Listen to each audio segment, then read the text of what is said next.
Suddenly I noticed that the temperature in my new car had begun to climb, and the big motor began to show sign of a strain. When the temperature got to a dangerous point, I pulled the car over to the side of the road in the hopes that even my very limited knowledge of mechanics could discover what was wrong with my car. I must admit I was rather disgusted to think that something could stop my big new car.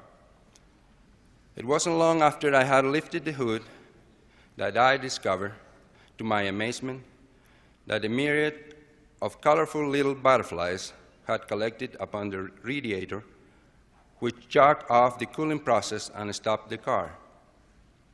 I was then struck with the realization of how a few hundred little butterflies in their collective strength could master the immense horsepower of the motor.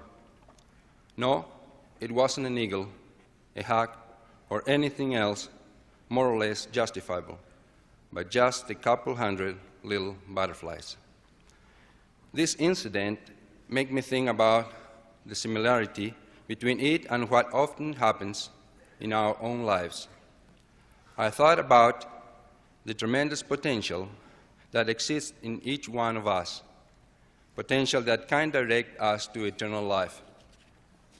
The prophet Joseph Smith said, "Here then is eternal life, to know the only wise and true God, and you have got to learn how to be God yourselves, and to be kings and priests to God, the same as all gods have done before you, namely, by going from one small degree to another, and from a small capacity to a great one, from grace to grace, from exaltation to exaltation, until you attain to the resurrection of the dead and are able to dwell in everlasting burnings and to sit in glory, as do those who sit enthroned in everlasting power.